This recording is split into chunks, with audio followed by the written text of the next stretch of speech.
Let's bring in Tomiwa Amajewole, is an analyst at financial derivatives company. Hello, Tomiwa. Great to have you. Good afternoon, Ladi. Thank you for having me. All right, so yeah, we have this export ban now of raw seeds. I guess this should be good news. You know, at this point, we're trying to add value to our exports at this time. Yes. I mean, as a country, as an economy, if you have any opportunity to increase your export earnings, to increase your foreign earnings, you go at that. And you know what the government is saying, that we realize that we produce about 40% of global share nuts globally, right? And we've noticed that the global market value of shea butter is about $2.6 billion.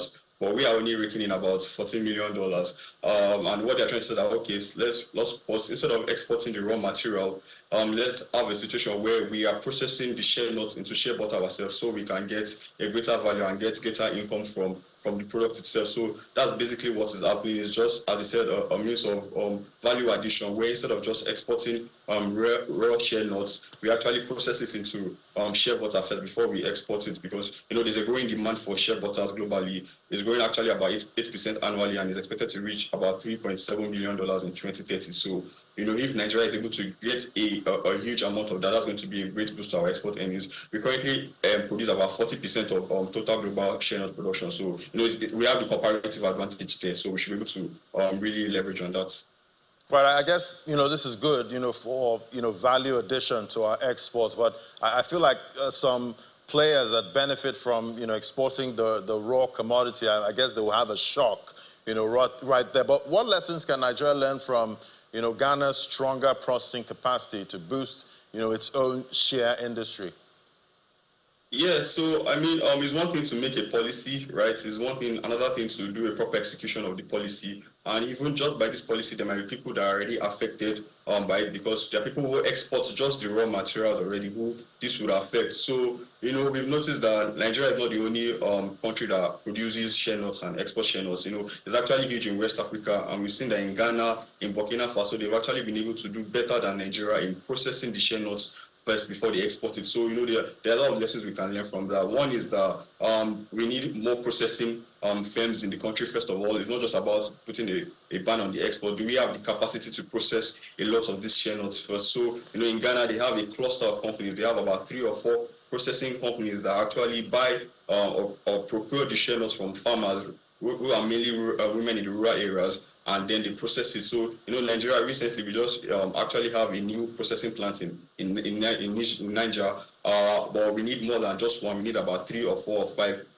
a cluster of processing companies that would be able to actually take the shea nuts and put it into shea butter. And also, we also need to work on not just forward integration, but backward integration. We've also seen that in Ghana, the companies work very well in line with the rural farmers. You know, there's that huge market integration. So we need a formal structure in Nigeria where women, because mostly it's women that work in this sector, where these farmers are able to directly work in line with the companies and supply them with the shea nuts. So that way we are making sure that their income stays strong and there's better integration to actually get the product and process it into shea butter. So since about, you know, 2.2 million women depend on, you know, shea for their livelihoods, how can Nigeria make the sector, you know, more sustainable and protect these jobs, you know, against, you know, climate and market risks?